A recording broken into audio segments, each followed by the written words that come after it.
Good evening friends, welcome to prep on IAS. और इससे पहले के लेक्चर में हमने जो चैप्टर 4 था उसका फर्स्ट पार्ट यानी कि एटमॉस्फेयर वाला कवर किया था।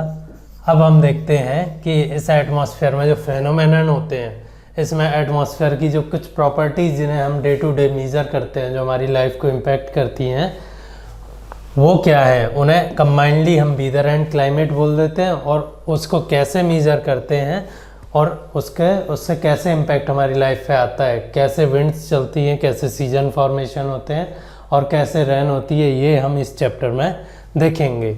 इससे पहले मैं अपना लेक्चर ये वेदर एंड क्लाइमेट पढ़ाऊँ आपको। मैंने कल कुछ फैक्ट एक गलत बता दिया था आपको, वो इस कन्फ्यूज़न की वजह से, इस डायग्राम की। बेसिकली जो थर्मोस्फेयर की जो अपर हाइट है, मतलब 80 से लेके आप कह सकते हैं ये एक्सटेंड करता है करीब 512 किलोमीटर। तो ये हो जाती है अकॉर्डिंग टू नासा है। फिगर आपको डिफरेंट मिल जाएगा अलग अलग जगह। एनसीईआरटी में ये 400 किलोमीटर दे रखा है, लेकिन अगर आप 80 में 512 किलोमीटर ऐड करेंगे तो ये होगा करीब 592 किलोमीटर। तो बेसिकली इसका मतलब ये है, लेयर की थिकनेस कोई कुछ मानता है, कोई कुछ मानता है, बहुत फिक्स्ड पैरामीटर नहीं है। अगर हम रेपुटेड एजेंसीज का माने तो हम इसे 600 किलोमीटर मान सकते हैं, जो बाउंड्री है थर्मोस्फेयर की और एक्सोस्फेयर की, जिसके बाद ये एटमॉस्फेयर बहुत थिन हो जाता है, कोई मतलब नहीं रहता इसका। तो या तो 600 किलोमीटर मान सकते हैं हम। 400 एनसीईआरटी में 400 लिख रखा है नीचे। तो बेसिकली आप इसे 400 से लेके 600 कहीं भी लिखे हैं किलोमीटर के बीच में, एग्जामिनर में कोई प्रॉब्लम नहीं होगी। आप इसे कहीं भी कुछ भी लिख लीजिए 400 से 600 के बीच में, कोई प्रॉब्लम नहीं है मेंस आंसर में। देन एक और मैंने आपको कल फैक्ट बता रहा था मैं, माइकोराइजा की हमने बात की थी। माइकोराइजा जो सिम्बायोटिक रिलेशन था, उसमें मैंने बताया था कि ये क्या है, बैक्टीरिया। बेसिकली ये एक फंगाई है जिसका प्लांट के साथ सिम्बायोटिक रिलेशन होता है। और जो मैं बैक्टीरिया बताना चाहता था उसका नाम है राइजोबियम।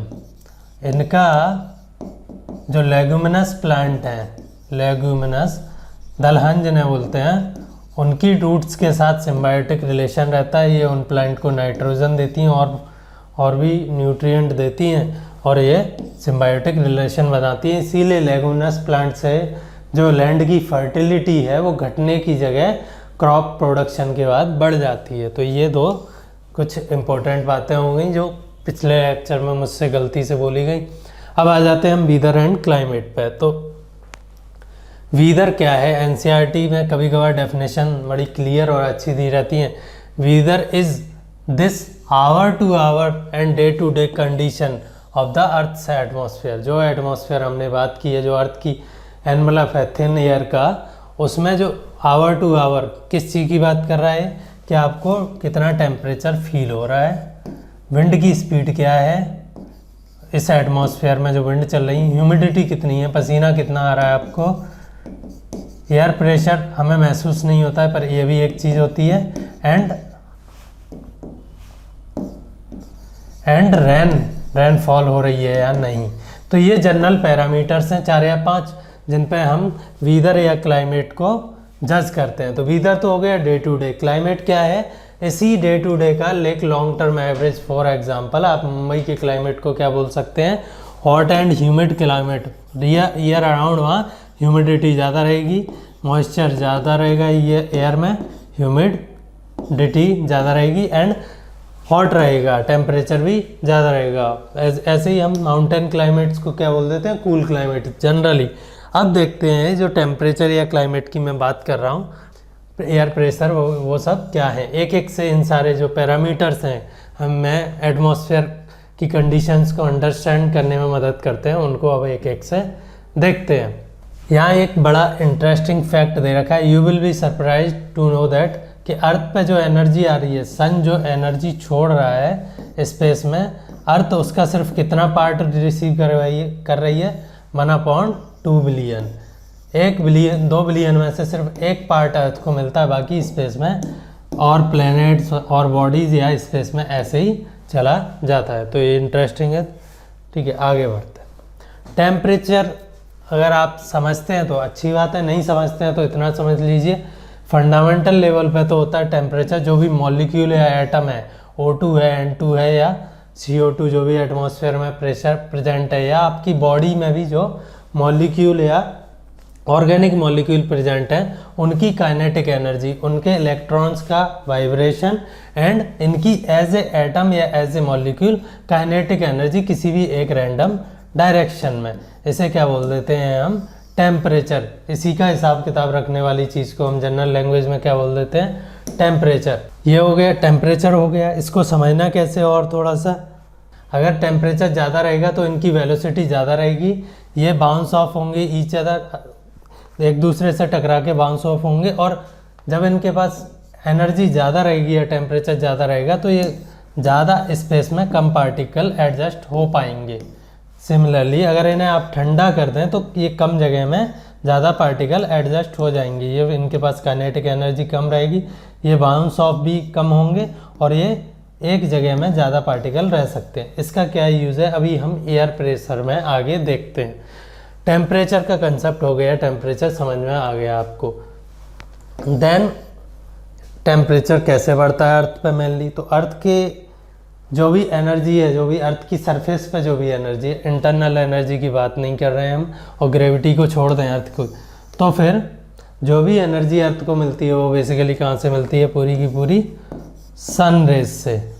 कहाँ से मिलती है, सन रेज से। तो चाहे विंड हो, चाहे वाटर हो, चाहे एयर प्रेशर हो, सबके सबका ड्राइवर कौन है, सन रेज है। तो इसीलिए हमें पता है कि इक्वेटर पे सन रेज ज़्यादा पड़ती हैं, तो इक्वेटर पे जो टेम्परेचर है वो ज़्यादा रहता है। इक्वेटर से अगर हम ट्रॉपिकल और टेम्परेट और पोलर रीजन में जाएंगे तो जो इंसोलेशन है, इंसोलेशन मतलब कि जो सन रेज की इंटेंसिटी है, बेसिक सन रेज कितनी energy per square metre in a year at any place provide करवा रही हैं, उसे क्या बोल देते हैं हम, insolation at any particular place. तो एवरेज इंसोलेशन हम देखेंगे किसी भी पर्टिकुलर प्लेस पे तो इक्वेटर से पोल की तरफ घटती जाती है। तो वैसे ही है, सिंपल सा है कि इक्वेटर से जैसे जैसे आप पोल की तरफ जाओगे ये टेम्परेचर घटता जाता है। इक्वेटर पे गर्मियाँ मिलेंगी और पोल्स पे ऑलमोस्ट ऑलवेज, अगर ये आर्कटिक को अब जो कि पिघलने लगा है गर्मियों में उसे छोड़ दें तो ऑलमोस्ट ऑलवेज आपको क्या मिलेगा, बर्फ़ या आइस मिलेगी, आइस कैप्स, क्योंकि वहाँ वाटर जम जाता है, टेम्परेचर इतना कम है। तो एक फैक्टर हो गया टेम्परेचर, टेम्परेचर का एक फैक्टर हो गया इंसोलेशन। सेकेंड इम्पॉर्टेंट फैक्टर होता है टेम्परेचर का कि आप जिस सरफेस पर बैठे हुए, मान लीजिए कोई वाटर बॉडी है, उसका टेम्परेचर वही सनरेज उस पर पड़ रही हैं, और कोई एक लैंड सरफेस है वही सनरेज उस पर पड़ रही हैं, एग्जैक्ट लैटीट्यूड पे हैं, कोई लैटीट्यूड में डिफरेंस नहीं है, डे टाइम भी एक ही है, तो डेफिनेटली जो वाटर बॉडी है उसका टेम्परेचर स्लोली राइज होगा एंड जो लैंड है उसका फास्ट राइज होगा। क्यों होता है, वाटर की स्पेसिफिक हीट ज़्यादा है, कि ज़्यादा एनर्जी एब्जॉर्व करेंगे वाटर मॉलिक्यूल, तब कि इनका कम टेम्परेचर बढ़ेगा as compare to land. Secondly water में ये पेनिट्रेट कर जाती हैं बहुत डेप्थ तक, तो इसका मतलब वाटर बहुत डेप्थ तक गर्म होगा, बहुत ज़्यादा वॉल्यूम ऑफ वाटर का गर्म होगा, जबकि लैंड की सिर्फ ऊपर की सतह गर्म होती है। थर्ड, वाटर से जो इवापोरेशन होता है, जो मॉलिक्यूल अपने लिक्विड स्टेट को छोड़ के गैसियस स्टेट में ट्रांसफॉर्म होता है, वो कुछ एनर्जी यहाँ से लेके जाता है, तब वो ट्रांसफॉर्म होता है, तो इसको कूल कर देगा। तो अगर हम वाटर की बात करें, लैंड सरफेस के कैरेक्टरिस्टिक की बात करें, तो ये डिपेंड करता है कि अगर वाटर है तो वो स्लोली कूल होगा और स्लोली वार्म अप होगा, और लैंड क्या है, एज़ कम्पेयर टू वाटर जल्दी हीटअप होगा और जल्दी ही कूल डाउन होगा। ये सेकेंड फैक्टर हो गया। ऐसा ही कुछ होता है अर्बन हीट आइलैंड इफेक्ट। ये क्या होता है, अर्बन एरियाज़ में जनरली ट्रीज़ कट कर दिए जाते हैं, जो वहाँ इरिगेशन वगैरह है वो नहीं रहता, तो एवापोरेशन कम रहता है। ट्रांसपिरेशन क्या है, पत्तियों से जो वाटर एटमॉस्फेयर में जाता है उसे हम ट्रांसपिरेशन बोलते हैं। ट्रांसपिरेशन वर्ड याद रखना। एवापोरेशन भी नहीं रहता है अर्बन एरियाज़ में, और अर्बन एरियाज़ में जो भी बॉडीज़ हैं वो क्या है, ब्लैक एसफाल्ट, जिसे हम रोड्स बोलते हैं, काले रहते हैं, तो वो सन की रेज को रिफ्लेक्ट कम करते हैं, एल्विडो कम होता है। एक और नया वर्ड एल्विडो, ठीक है, ये भी याद रखो। एल्बिडो कम होता है, तो इस वजह से क्या होता है, वहाँ का टेम्परेचर, अर्बन एरियाज़ का temperature generally at any latitude, same latitude पे है, सेम सनरेज मिल रही है, सेम डे टाइम है, तो वहाँ का टेम्परेचर, अर्बन एरियाज़ का टेम्परेचर विलेजेस से ज़्यादा रहता है। इसे क्या बोल देते हैं, heat island effect, heat island effect. ये यूपीएससी में मेंस में पूछा जा चुका है, ठीक है। तो ये हो गया, temperature in cities is much higher than that of the village. Second factor क्या हो गया, characteristics of the surface.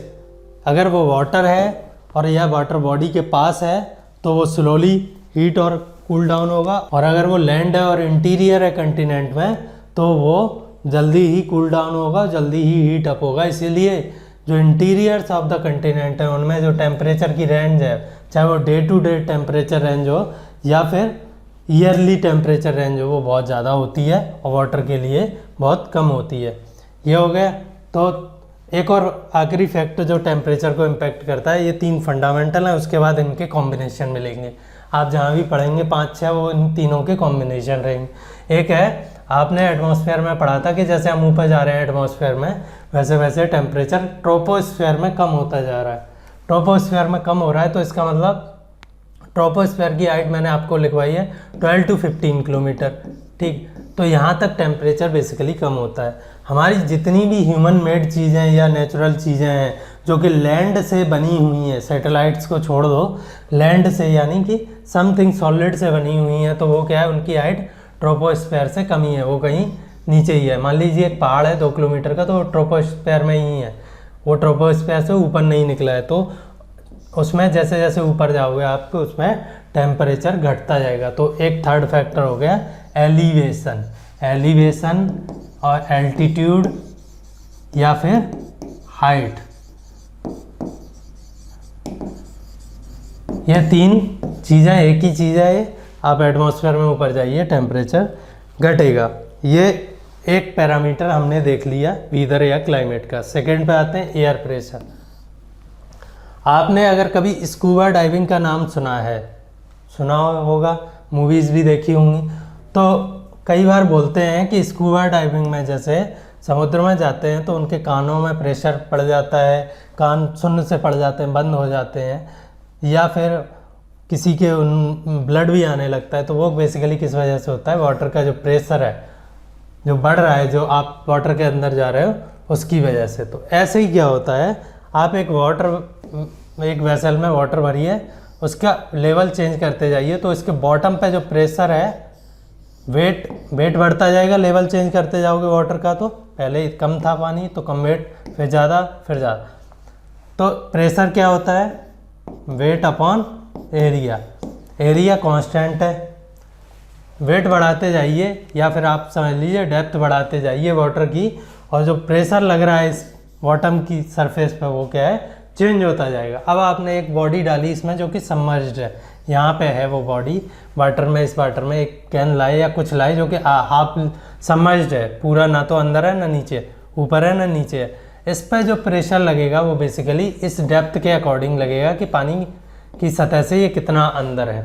Further इस पर जो प्रेशर लगेगा वो सिर्फ ऊपर की साइड से नहीं लगेगा। लिक्विड की एक खास प्रॉपर्टी होती है कि जो भी हाइड्रोलिक प्रेशर जिसे बोलते हैं, या न्यूमेटिक मतलब ये है, प्रेशर जो होता है वो चारों तरफ से लगता है, सारी डायरेक्शन से। तो इस बॉडी पे चारों तरफ से प्रेशर लगेगा। अब इसका एटमॉस्फेरिक प्रेशर से क्या रिलेशन है वो बताता हूँ मैं। हमें पता है कि अर्थ को किसने घेर रखा है, एयर ने। अर्थ के चारों तरफ क्या भरी हुई है, एयर, ऐसे पूरा एयर होगा, ठीक है। आप यहाँ कहीं खड़े हैं, अब एयर भरी हुई है तो एयर का कुछ वेट होगा जहाँ आप खड़े हैं। एक कॉलम ले लीजिए एयर का वेट, एयर का सरफेस पे, अर्थ की सरफेस पे, जिसकी लेंथ एंड विड्थ कितनी है, 1 स्क्वायर मीटर का एयर कॉलम ले लीजिए। एक सतह ले लीजिए ज़मीन की सरफेस, उस पे जो भी एयर का वेट है अप टू द एक्सोस्फीयर, जहाँ तक कि ये आउटर स्पेस से मिल नहीं जाता है, जहाँ एयर ख़त्म नहीं हो जाता, उस पूरे वेट को W मान लीजिए। एरिया कितना हो गया, जो भी है A लिख लीजिए। इसको क्या बोल देंगे हम, P एटमॉस्फेरिक। मतलब जैसे वाटर आप पे अंदर पानी के अंदर जा रहे थे वैसे प्रेशर लगा रहा है, वैसे ही एयर हमेशा एक प्रेशर एग्जर्ट करती रहती है डिपेंडिंग ऑन कि आप जहाँ खड़े हो उससे ऊपर कितनी एयर है। उससे ऊपर जो एयर कॉलम का जो वेट है वो कितना है, तो इसे क्या बोल देते हैं हम, पी एटमॉस्फेरिक।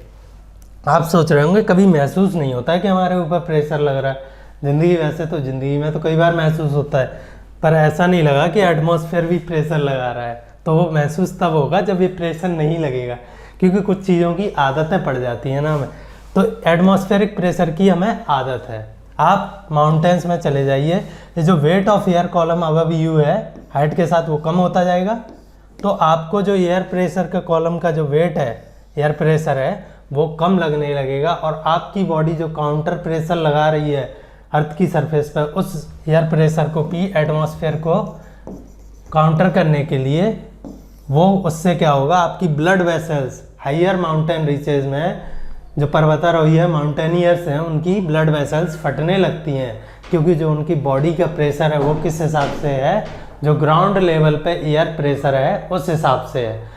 तो ये समझ गए आप कि हमारी बॉडी पे लग रहा है ये एयर प्रेशर हमेशा, और हमारी बॉडी भी काउंटर एयर प्रेशर लगा रही है। तो यहाँ पे यही लिखा हुआ है कि आप अगर मून पे जा रहे हैं तो वहाँ तो एटमॉस्फेयर है नहीं, एयर का प्रेशर नहीं है वहाँ, तो उस वजह से क्या होता है कि आपको ऑक्सीजन नहीं है, तो समझ में आता है ऑक्सीजन मास्क लगाना, ठीक है, लगा लिए, लेकिन वो एक सफ़ेद सा सूट भी पहन के जाते हैं बड़ा तगड़ा सा, जिसमें पहनने में ही बड़ी प्रॉब्लम आती है। अगर आपने सच में एस्ट्रोनॉट्स का सूट देखा हो कभी, यूट्यूब पर देखिएगा वीडियो डाल के कि उसको पहनने में कितनी परेशानी होती है, तो आपको पता चलेगा कि वो पूरा जो सूट है वो आपकी बॉडी को सील करके रखता है। उसके अंदर जो एयर प्रेशर है वो कितना रहता है, एटमॉस्फेरिक प्रेशर, जो हमारी अर्थ की सरफेस पे, अर्थ के सी लेवल पे जो एटमॉस्फेयर हमारे ऊपर जो एयर का प्रेशर है, उतना प्रेशर इस सूट में हवा का भर दिया जाता है, जिससे आपकी ब्लड वेसल्स फट ना जाए उस प्रेशर की वजह से, बॉडी के प्रेशर की वजह से, जो कि किसको काउंटर करने के लिए बना है,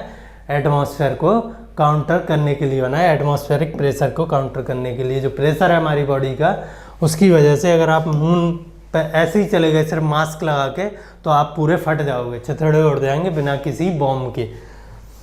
ये हो गया एयर प्रेशर। एयर प्रेशर को थोड़ा सा और जानते हैं। तो मैंने जब टेम्परेचर की बात कर रहा था एयर मॉलिक्यूल के, तो एक चीज़ अभी बोली थी थोड़ी देर पहले, क्या बोला था, एक चीज़ ये बोली थी मैंने कि जैसे ही मॉलिक्यूल्स के पास एनर्जी ज़्यादा आ जाती है, काइनेटिक एनर्जी, या टेम्परेचर बढ़ जाता है, वो दूर दूर भागने लगते हैं एक दूसरे से। तो जिस वॉल्यूम में पहले 10 एटम आ सकते थे, 10 मॉलिक्यूल आ सकते थे, अब अगर आपने इनका टेम्परेचर बढ़ा दिया तो अब वहाँ कितने आएंगे, सिर्फ 5 ही एडजस्ट हो पाएंगे, मान लीजिए, ठीक है, 5 ही एडजस्ट हो पाएंगे। अब क्योंकि टेम्परेचर से इनका वेट नहीं घटता बढ़ता है, मॉलिक्यूल की एनर्जी घटती बढ़ती है, और E=mc² से यहाँ बहुत ज़्यादा फर्क नहीं पड़ता है। तो अब जहाँ पहले 10 मॉलिक्यूल पड़े हुए थे, अब वहाँ उसी कंटेनर या उसी प्लेस पे अर्थ के उसी सरफेस एरिया में अब सिर्फ 5 है। अब मुझे बताइए 10 का वेट 5 से डबल होगा सिंपली। अगर वेट इनका डबल है तो इसका मतलब टेम्परेचर बढ़ने के साथ किसी भी एरिया में, किसी भी जगह पे जो वेट पड़ रहा था एयर का, वहाँ मॉलिक्यूल्स कम होने की वजह से मॉलिक्यूल स्पार्सली डिस्ट्रीब्यूटेड हो गए। अब पहले तो क्या है, टाइटली पैक्ड थे, बाद में टेम्परेचर बढ़ने की वजह से कम, एक जगह में, उसी जगह में कम रह पा रहे हैं। तो अब फिर जो एयर कॉलम में वेट घट गया, वेट घट गया तो वेट अपॉन एरिया हो गया प्रेशर, तो प्रेशर घट गया। तो क्या होता है, जैसे ही अर्थ के किसी भी पोर्शन में गर्मी पड़ती है और वहाँ टेम्परेचर बढ़ता है, वहाँ क्या टेम्परेचर इंक्रीज होता है, तो क्या होता है, प्रेशर अपने आप क्या हो जाता है, प्रेशर मतलब एयर कॉलम का वेट अपॉन एरिया, तो प्रेशर क्या होता है, घट जाता है, प्रेशर घट जाता है। थोड़ा सा और आगे चलते हैं, प्रेशर घट गया तो विंड का क्या है, सिंपली क्या है, आप इतना समझ लीजिए कि जहाँ ज़्यादा मॉलिक्यूल हैं वहाँ से विंड का हमेशा काम मूव करना चाहिए जहाँ कम मॉलिक्यूल है, या फिर जहाँ हाई प्रेशर है वहाँ से हमेशा काम मूव करना चाहिए कम प्रेशर की तरफ, लो प्रेशर की तरफ। ये क्यों होता है, आपने कभी ये देखा है, बॉइलिंग वाटर, इसमें मान लीजिए बीच में बर्नर जल रहा है और साइड में थोड़ी थोड़ी जगह खाली है, तो ये क्या होगा, जो यहाँ के मॉलिक्यूल हैं, जो बीच में जहाँ बर्नर चल रहा है वहाँ के वाटर मॉलिक्यूल ऐसे ऊपर उठेंगे, इधर जाएंगे साइड में, ठंडे होंगे, फिर नीचे आ जाएंगे। इसका मतलब क्या है कि जो गर्म एरिया है, गर्म टेम्परेचर वाला जो वाटर मॉलिक्यूल है, उनकी डेंसिटी या प्रेशर कम होने की वजह से, वेट कम होने की वजह से, ये वाले मॉलिक्यूल जो ठंडे हैं, जिनका वेट ज़्यादा है कम जगह में, वो मॉलिक्यूल का वेट नहीं चेंज हो रहा है, per unit area molecule change हो रहे हैं, तो वो इसे डिस्प्लेस कर देंगे। सिमिलरली एयर में होता है कि जहाँ भी गर्मी पड़ गई वहाँ ये क्या है, एयर ऊपर उठ जाएगी, यहाँ का प्रेशर कम हो जाएगा, प्रेशर या आप ये समझ लीजिए वॉइड क्रिएट हो गया यहाँ, और इस वॉइड को फिलअप करने के लिए सराउंडिंग एयर आएगी। अब जो ये मूवमेंट, पहले तो एयर एटमॉस्फेयर में शांत बैठी हुई थी, सब अपनी अपनी जगह पे शांति से बैठे हुए थे, जैसे क्लास में बच्चे कभी कभार बैठते हैं। लेकिन अब ये जो टेम्परेचर, इनके दिमाग ख़राब हुए किसकी वजह से, सनरेज की वजह से, और इन्हें एनर्जी मिली और ये धुआं चौकड़ी या कूद फांद करने लगे, तो ये ऊपर उठ गई और ये इधर रस करने लगे। इस मूवमेंट को हम, एयर के मूवमेंट को क्या बोल देते हैं, विंड। एयर के मूवमेंट को हम क्या बोल देते हैं, विंड। तो flow of air is called wind. ये भी समझ में आ गया क्यों विंड फ्लो करती है। Wind flows due to pressure, pressure difference या प्रेशर ग्रेडियंट की वजह से। एक और चीज़ आपने कभी सुना होगा, ग्रेडियंट क्या होता है, gradient is change in something, किसी भी चीज़ में कोई चेंज, एक ग्रेजुअल चेंज को हम क्या बोल देते हैं, ग्रेडियंट। मान लीजिए यहाँ प्रेशर P1 है, P2, 3, 4, 5, 6 और ये इंक्रीजिंग है, मतलब P6 सबसे ज़्यादा, P1 कम है। इससे इन लाइनों को जो इक्वल प्रेशर के पॉइंट्स को मिला रही हैं, जैसे P6 वालों को ये लाइन मिला रही है, P5 वालों को ये मिला रही है, P4, P3, P2, P1, इन्हें हम क्या बोल देते हैं, आइसो बार लाइन बोल देते हैं। और अलोंग इन लाइन के परपेंडिकुलर लाइन जो कि प्रेशर चेंज को दिखा रही है, इन लाइन के अलोंग तो प्रेशर कांस्टेंट रहता है, इन लाइन के परपेंडिकुलर प्रेशर चेंज होता है, इसे हम क्या बोल देते हैं, ग्रेडियंट। ऐसी लाइन टेम्परेचर की भी हो सकती हैं, उन्हें हम क्या बोल देते हैं, आइसोथर्म्स। अगर प्रेशर की हैं तो बार, आइसो बार, अगर टेम्परेचर की हैं तो आइसोथर्म।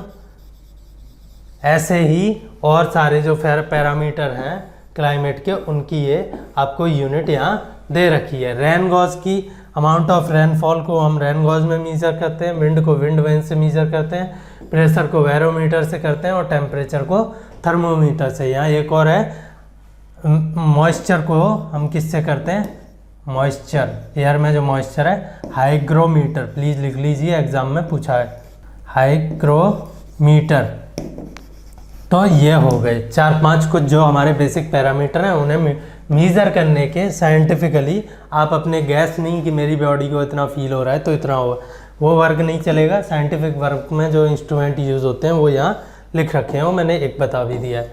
सो ये हो गया विंड के चलने का, वो हो गया। अब फाइनल बात आती है कि जो विंड में, इस हिसाब से तो आप सबको पता है, हम पूरा एटमॉस्फेयर पढ़ चुके हैं और हम ये भी पढ़ चुके हैं कि अर्थ पर सीजन की फॉर्मेशन और लैटिट्यूड के हिसाब से इंसोलेशन या सन रेज जो पड़ रही हैं वो कैसे चेंज होती हैं, ये पढ़ चुके हैं हम। ये साउथ पोल हो गया। तो अब मुझे बताइए, इक्वेटर पे तो आप सबको पता है इंसोलेशन ईयर अराउंड अच्छा रहता है, सनरेज मोर और लेस बहुत पड़ती हैं, और जैसे हम इधर जाते हैं पोल की तरफ वैसे वैसे डिक्रीज होता जाता है। तो इसका मतलब अगर यहाँ हाई टेम्परेचर है, अगर ट्रॉपिकल एरियाज़ हैं या इक्वेटोरियल रीजन है, उनका हाई टेम्परेचर है, उनकी हाई एनर्जी है, तो बेसिकली ट्रांसफ़र होगी पोलर रीजन में। ट्रांसफ़र कैसे होगी, कन्वेक्शन। कन्वेक्शन क्या है, एक मेथड होता है हीट ट्रांसफ़र का, जिसमें कोई मॉलिक्यूल हीट लेता है और फिर वो खुद ही जाके वहाँ ट्रांसफ़र करके आता है। कंडक्शन और कन्वेक्शन में क्या फ़र्क है, कंडक्शन में मॉलिक्यूल नहीं चलते हैं, कंडक्शन में कौन, इलेक्ट्रॉन ट्रांसफ़र करते हैं, लेकिन कन्वेक्शन में एटम या मॉलिक्यूल ही, हवा के जो मॉलिक्यूल हैं वही हवा फ्लो करेगी और वो ट्रांसफ़र करके आएगी। तो बेसिकली ऐसा होना चाहिए था कि इक्वेटर पे ये हवा गर्म होकर ऊपर उठती, इसका जो है काइनेटिक एनर्जी ज़्यादा बढ़ती, प्रेशर कम होता और ये गर्म होकर यहाँ की हवा ऊपर उठती और ये जाके पोल तक जाती, यहाँ सबसाइड करके यहाँ पे नीचे गिर के यहाँ ये एनर्जी को ट्रांसफ़र कर देती, जो कि इक्वेटोरियल एरिया में है। और यहाँ से ठंडी हवाएं जाके यहाँ की ठंड को कहाँ ट्रांसफ़र कर देती, इस एरिया में, इक्वेटर में। लेकिन आप सबको पता है कि अर्थ क्या कर रही है, अपनी एक्सिस पे रोटेट कर रही है। तो वही इससे क्या होता है कि जो एयर पहले सीधी जाने वाली थी, जो एयर बोलेगी, मान लीजिए यहाँ एयर है, पोल की साइड से एयर चल रही है इक्वेटर की तरफ, वैसे तो वो अगर इधर है, यहाँ प्रेशर लो प्रेशर है, तो सीधी चलने वाली थी, वो इस रोटेशन की वजह से क्या है, अपने लेफ्ट में मुड़ जाएगी सदर्न हेमिस्फीयर में, और राइट में मुड़ जाएगी नॉर्दर्न हेमिस्फीयर में। आप ये बोलोगे ये क्या चल रहा है, आना तो इसे यहाँ चाहिए था, ये पोलर एयर है जो ठंडी है, और ये इक्वेटोरियल एयर है जो गर्म है, ये ऊपर उठ गई, यहाँ वॉइड क्रिएट हो गया, तो पोलर रीजन से इक्वेटर के पास एयर आनी चाहिए थी। बेसिकली ये होना चाहिए था सीधी, लेकिन अर्थ क्या है, घूम रही है। तो अगर आपने न्यूटन का फर्स्ट लॉ ऑफ मोशन पढ़ा है तो ठीक है, नहीं पढ़ा है तो ये है कि जो बॉडी जिस मोशन में है, जिस भी मोमेंटम में है, जो वेलोसिटी है, वो उसी को फॉलो करना चाहती है। वो अपनी इनर्शियल पोजीशन को, अपनी इनर्शिया को डिस्टर्ब नहीं करना चाहती है। तो इसका इससे क्या रिलेशन है, इसका इससे ये रिलेशन है कि इक्वेटर पे जो ओमेगा इंटू आर, ओमेगा क्या है, अर्थ की एंगुलर वेलोसिटी ऑफ रोटेशन है, वो ज़्यादा है, क्योंकि इक्वेटर पे जो एक्सिस से रेडियस है वो ज़्यादा है। आप ये समझ लीजिए, इक्वेटर पे खड़े हैं तो आप अर्थ के साथ बहुत गति से पश्चिम से पूरब की तरफ घूम रहे हैं। अगर आप पोल पे खड़े हैं तो आप अपनी जगह घूम रहे हैं। एंगुलर वेलोसिटी तो है यहाँ, आप अपना ही चक्कर काट रहे हैं, यहाँ एंगुलर वेलोसिटी तो है, लेकिन रियल में वेलोसिटी 0 है। तो इसकी वेलोसिटी का ये वाला कंपोनेंट वेस्ट टू ईस्ट वाला ना होने की वजह से ये हवाएं नॉर्दर्न हेमिस्फीयर में किस तरफ मुड़ जाती हैं, राइट हैंड साइड पे, एंड सदर्न हेमिस्फीयर में लेफ्ट हैंड साइड पे। अगर आप कंसेप्ट समझ गए हैं कि बेसिकली किस लिए मुड़ रही हैं, क्योंकि यहाँ पे इनकी वेलोसिटी कम है, जो rotational velocity omega into r वो कम है, तो फिर ये इधर अपरेंट ऐसा लगेगा कि ये मुड़ गई हैं।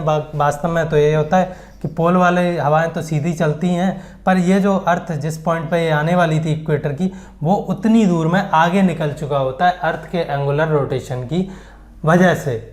ठीक है, तो हमें ये लगता है कि हवाएं मुड़ गई हैं।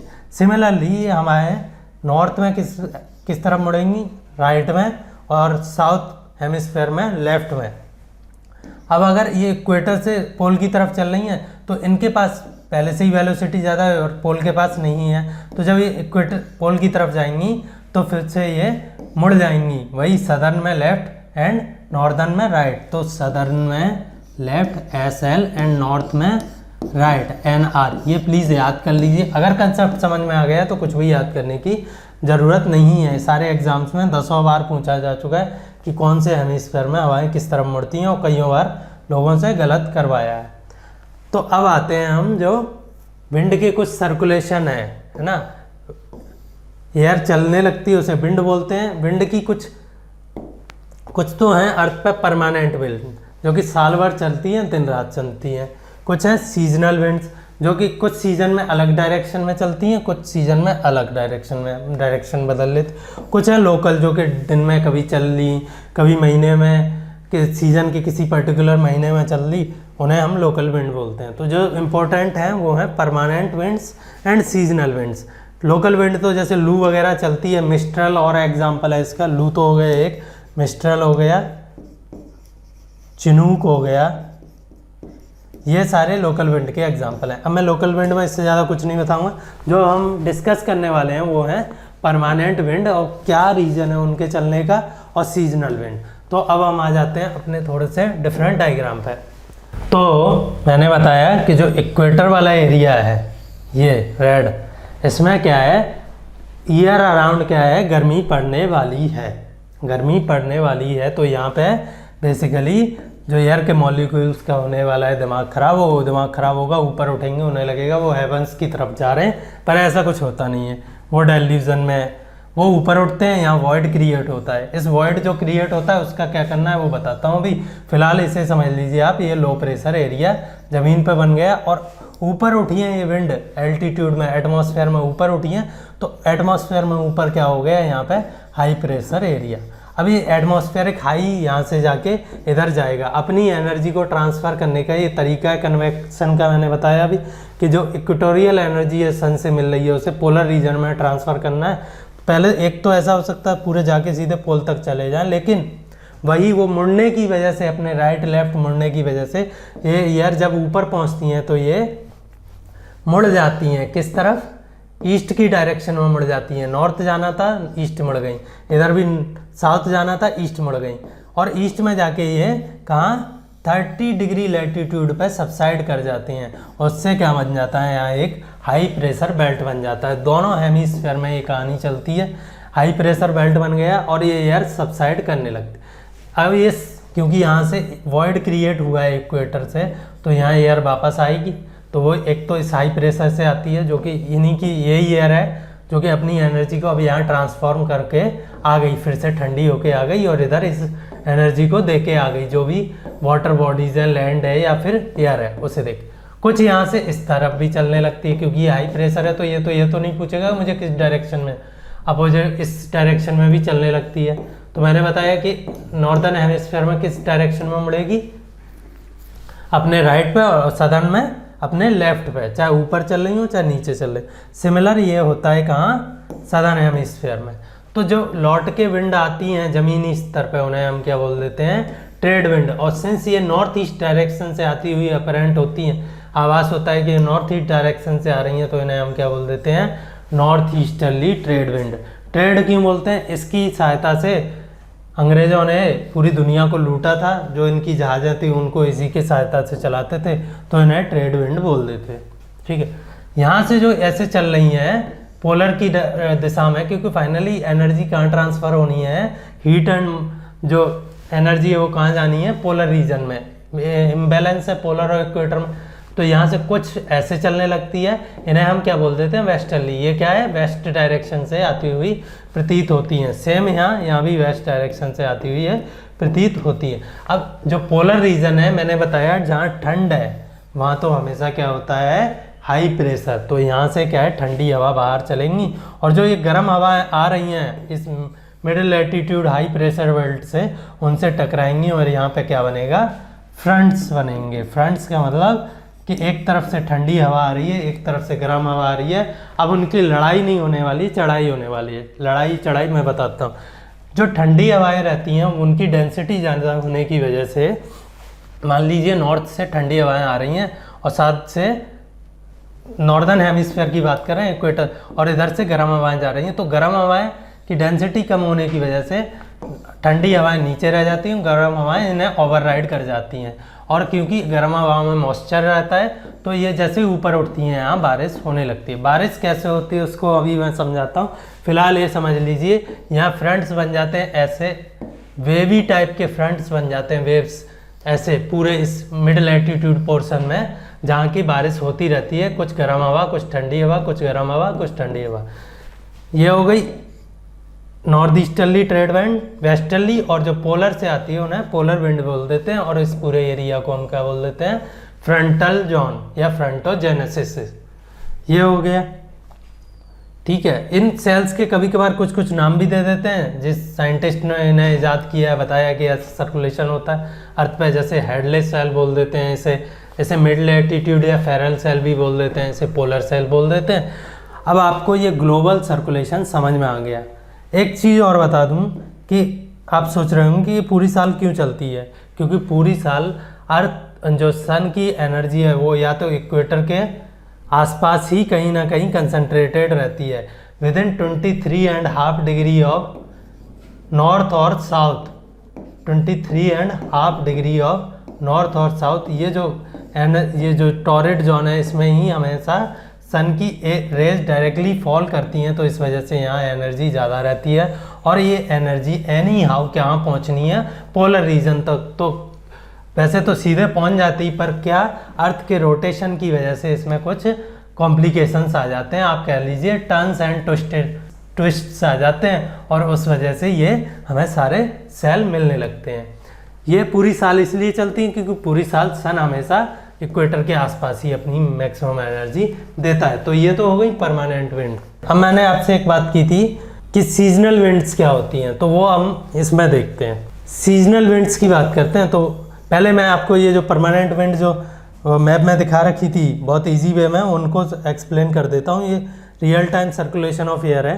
तो ये जो विंड चल रही हैं, यहाँ इक्वेटर है ये रही, ठीक है, ये जो विंड चल रही है ये क्या है, south west south east trade winds, south east direction से आ रही हैं। ये नॉर्थ ईस्ट ट्रेड विंड्स से हो गई, नॉर्थ ईस्ट। देखिए अंग्रेज ऐसे करते थे यूज उनका, इस विंड से यूरोप से आते थे कहाँ, अमेरिकाज एंड जो ये कैरेबियन आइलैंड है उनमें, और वापस जो वेस्टर्ली चलती थी यहाँ से, ये हाई प्रेशर बेल्ट दिख रहा है आपको जहाँ काम रीजन है, वापस जो वेस्टर्ली चलती थी उनसे कहाँ पहुँच जाते थे, वो वापस अपने घर पहुँच जाते थे लूट लाट के।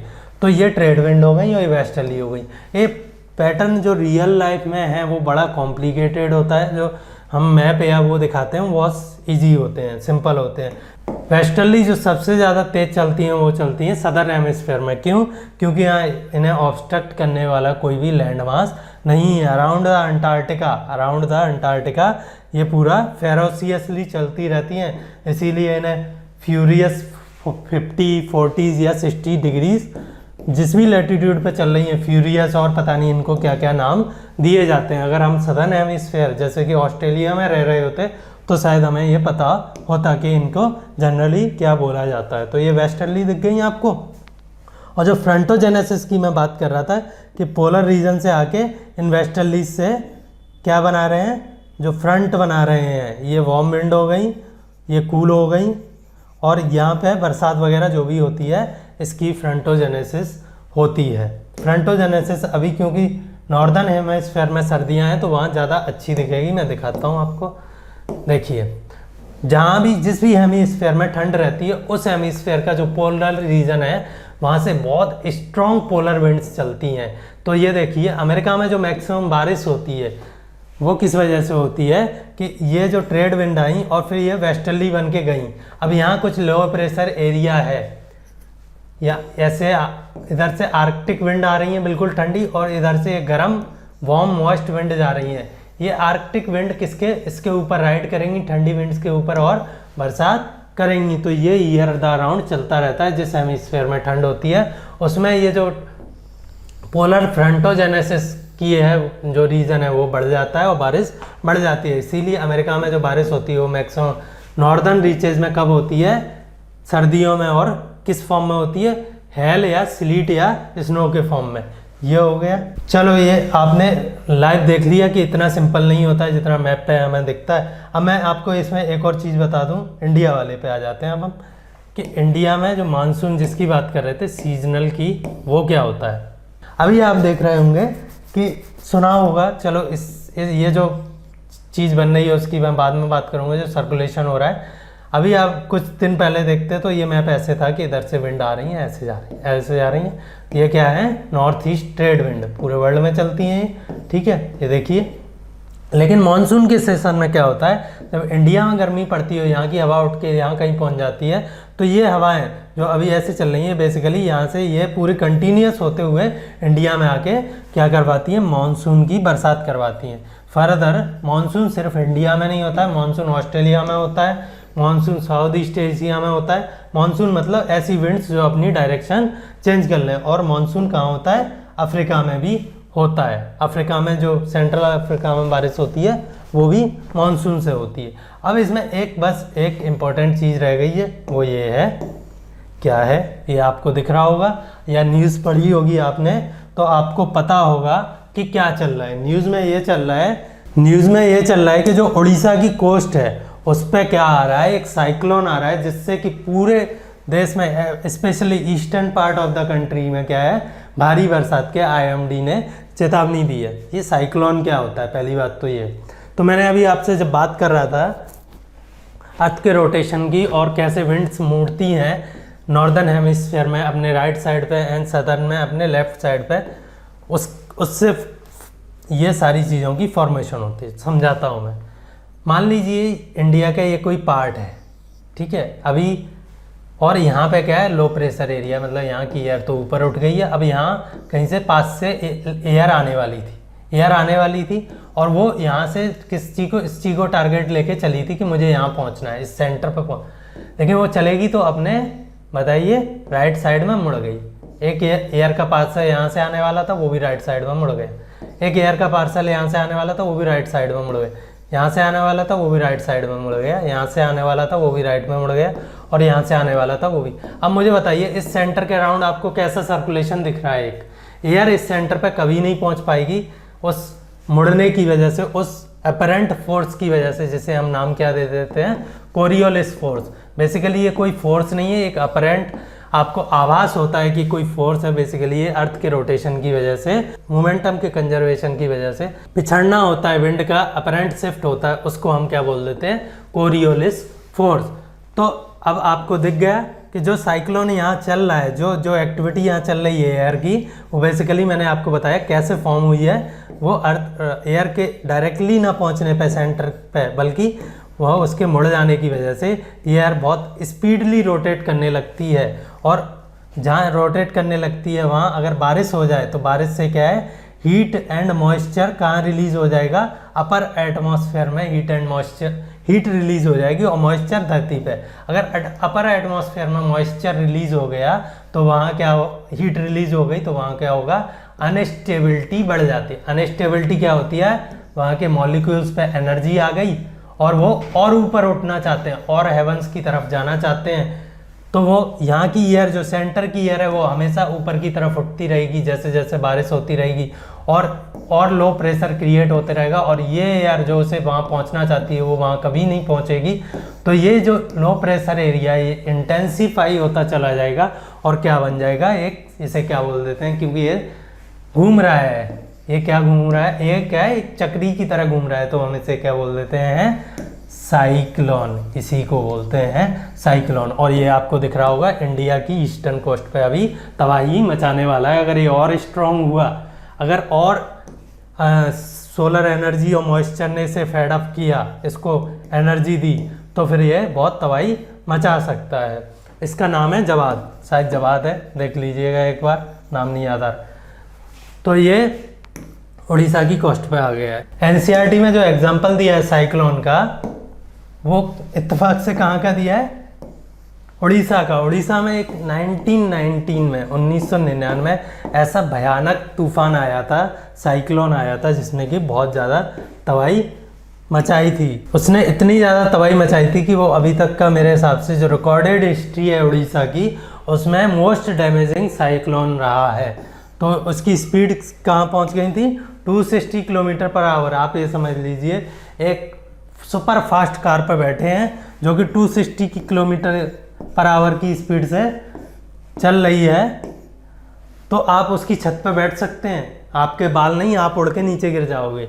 ठीक है, इतनी स्पीड थी इसकी, और करीब 36 आवर्स तक ये चलता रहा था, तबाही करता रहा था। तो ये मैंने आपको क्या समझा दिया, साइक्लोन। साइक्लोन से एक और होता है, अगर साइक्लोन कोस्टल एरियाज में आ रहे हैं, जो कि कोस्टल में ही आते हैं, क्योंकि साइक्लोन जनरली कहाँ फॉर्म होते हैं, ओशन बेसिन्स में। ओशन एरिया में इन्हें हीट एंड मॉइस्चर दोनों मिल जाते हैं, अनस्टेबिलिटी क्रिएट होती है। तो उससे जो बड़े साइक्लोन आते हैं वो हमेशा ओशन एरिया में आते हैं, और ओशन एरिया में आने की वजह से ये जो ओशनिक वाटर है जो भरा हुआ है ओशन में, उसे भी अपने साथ ये लैंड में ले आते हैं। इसे क्या बोल देते हैं हम, वेव इंट्रूडेड सडनली, इसे बोलते हैं हम स्टॉर्म सर्ज।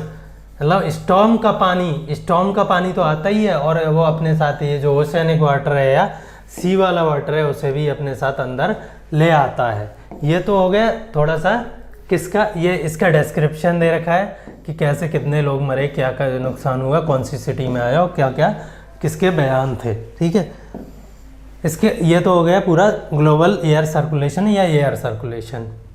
एक चीज़ समझ में आ गई कि विंड ऐसे चल रही है वैसे चल रही है। सो एयर की एक प्रॉपर्टी होती है कि जो air as a homogeneous composition, N2O2 CO2 सब मिक्स है, वो अपने साथ कुछ ना कुछ वाटर वेपर्स को एक लिमिटेड क्वांटिटी में कैरी कर सकता है एट एनी टेम्परेचर।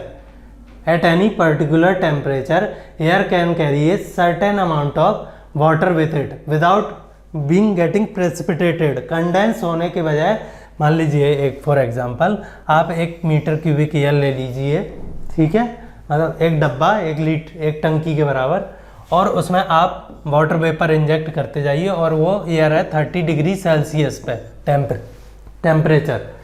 तो ये कुछ 10 ग्राम 20 ग्राम जो वाटर वेपर है उसको संभाल लेगी, मतलब पता नहीं चलेगा इसमें। लेकिन जैसे ही आप जो भी लिमिट है इसकी इस टेम्परेचर पर उससे ज़्यादा डालोगे तो वाटर इसकी बॉल्स पे जमने लगेगा। इसको हम क्या बोल देते हैं, कंडेंसेशन।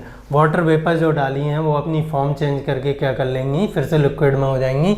ये एयर क्या कहलाएगी, सैचुरेटेड एयर। ऐसी एयर जिसमें वाटर वेपर कंडेंस होना शुरू हो गई हो एक पर्टिकुलर टेम्परेचर पर, उसे हम सैचुरेटेड एयर बोलते हैं। तो एयर की कुछ लिमिट होती है, टेम्परेचर के साथ वो वाटर होल्डिंग कैपेसिटी उसकी बढ़ती जाती है। ग्राफ ऐसे रहता है कि ये तो हो गया टेम्परेचर, इधर बढ़ रहा है तो इसकी, और ये हो गई इस साइड जो वाटर वेपर है इन टर्म्स ऑफ ग्राम जो होल्ड कर सकती है 1 metre cubic of air parcel, ठीक है, होल्ड कर सकता है, वो बढ़ता जाता है। अब आप मान लीजिए एक एयर है, एक एयर पार्सल है 1 मीटर क्यूबिक का, जो कि अभी कहाँ पे, इस पॉइंट पे है, कि मतलब वो जितना होल्ड कर सकता था इस टेम्परेचर पे उससे उसने थोड़ा सा कम ही वाटर है उसमें। अगर आप इसमें मॉइस्चर और बढ़ाते जाइए तो ये क्या होगा, इस लिमिट पर पहुंच जाएगा जहाँ ये कंडेंस होना शुरू हो जाएगा वाटर। ये समझ में आ गया, कंडेंस होना शुरू हो जाएगा मतलब पानी की बूंदें जमना शुरू हो जाएंगी वाटर वेपर से। एक तो ये कंडीशन हो गई। एक ये मान लीजिए कि आप इधर ना जाने की वजह वाटर वेपर मत बढ़ाइए, जो एयर पार्सल है उसके टेम्परेचर को कम कर दीजिए।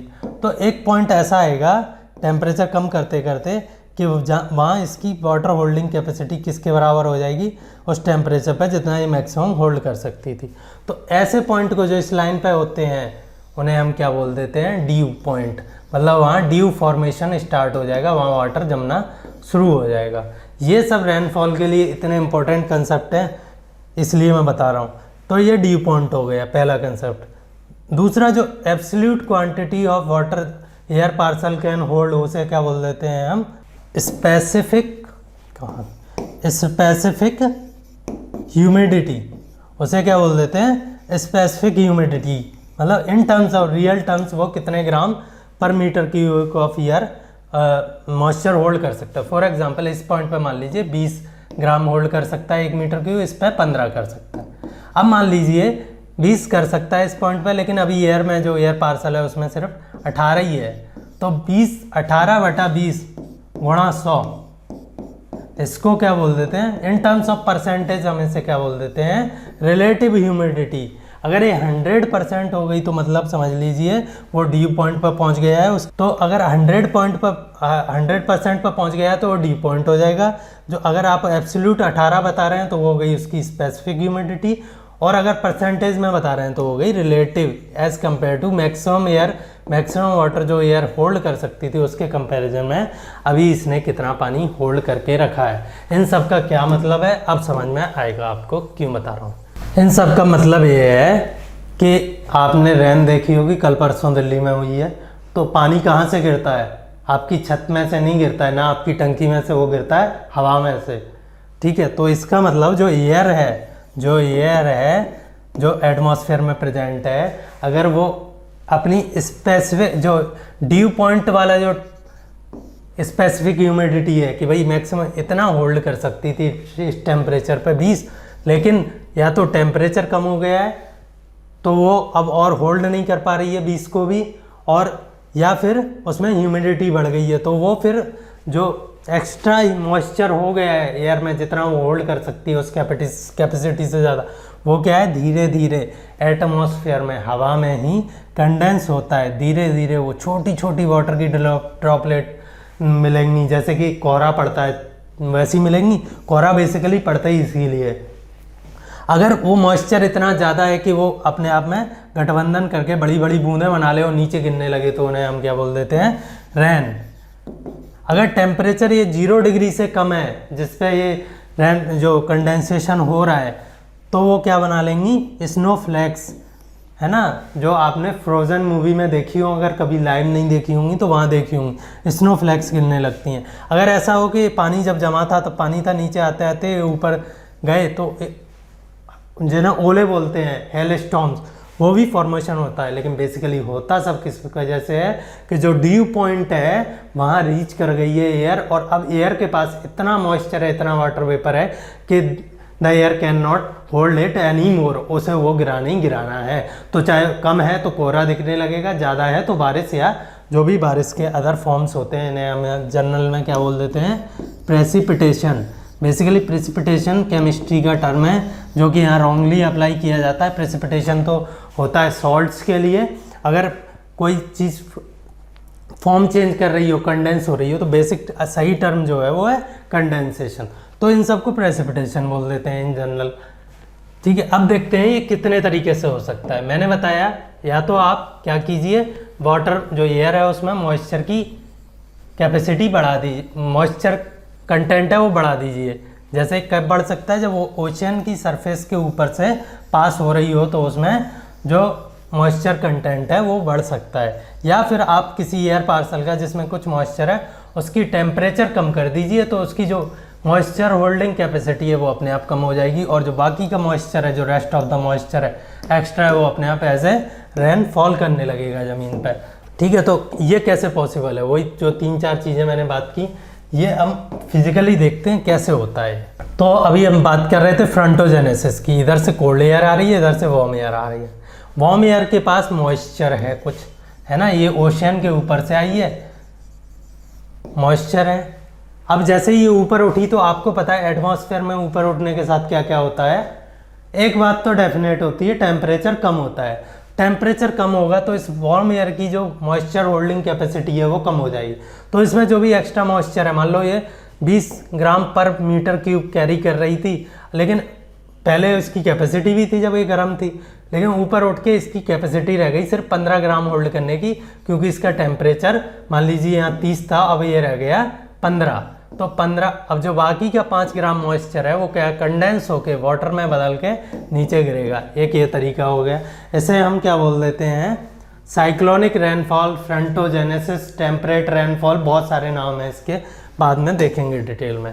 देन अब एक एयर, एक ये ठंडी हो गई एक तरीका। माउंटेन आपको पता है जैसे ऊपर जाएंगे वैसे ठंडे होते जाते हैं एटमॉस्फेयर, तो माउंटेन पर भी ऊपर एयर चढ़ेगी तो यहाँ ये ठंडी होगी और फिर बारिश कर देगी। अपोजिट साइड में जाएगी, ये गर्म होगी एयर, और इसमें मॉइस्चर तो यहीं ख़त्म हो गया है तो यहाँ के मॉइस्चर को भी सोख लेगी। तो ये तो हो गया रेन शैडो एरिया जिसमें बारिश नहीं हो रही है, और ये हो गया वेट या जो भी रेनफॉल वाला एरिया है। इसे हम क्या बोल देते हैं, रिलीफ और ओरोग्राफिक रेनफॉल।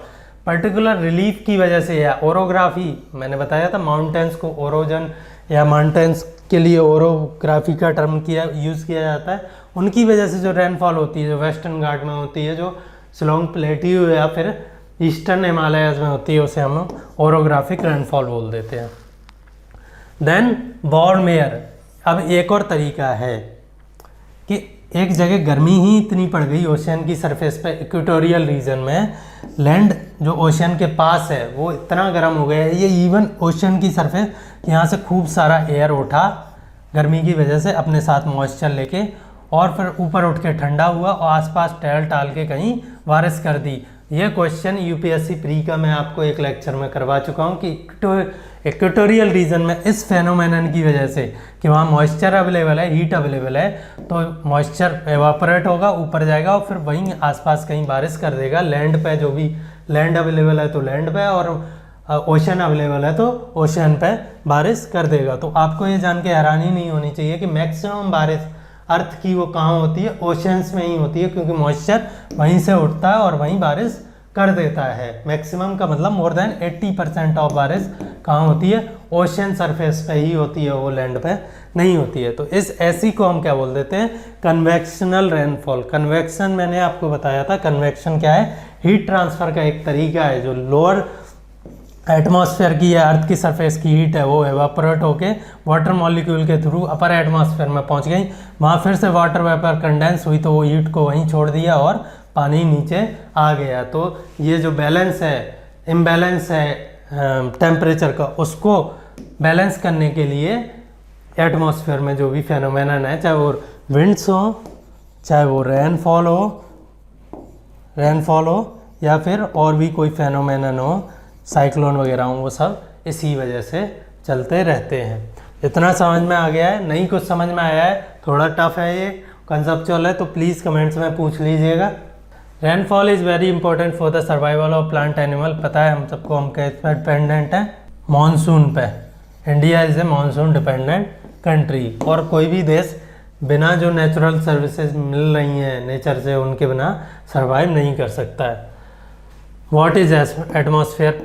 प्लीज़ इन सारे क्वेश्चनों को कीजिए, है ना। नहीं आता है कोई भी, चाहे कंसेप्चुअल प्रॉब्लम हो या और कुछ प्रॉब्लम हो, तो वो मुझे बताइए। फॉर एग्जांपल यहाँ मैच द फॉलोइंग दे रखा है, तो ट्रेड विंड्स कैसी विंड्स हैं बताइए मुझे? परमानेंट विंड्स है, ईयर अराउंड चलती हैं। एक मैं करवा देता हूँ, बाकी आप कीजिए।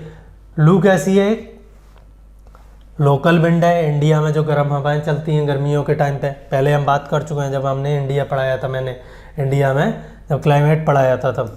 मानसून क्या है? एक सीजनल विंड है जिससे इंडिया में बरसात होती है। एंड विंड क्या है? Horizontal movement of air. ठीक है, तो इन सारे क्वेश्चनों को प्लीज़ कीजिए। नहीं समझ में आता है या नहीं कोई चीज़ छूट गई है मुझसे तो बताइए, नहीं समझ में आ रहा है तो पूछिए, कुछ मैंने गलत बोल दिया है तो वो भी बताइए, मैं उसे ठीक करूँगा। और भी कोई सजेशन हो तो वो दीजिए। Thank you.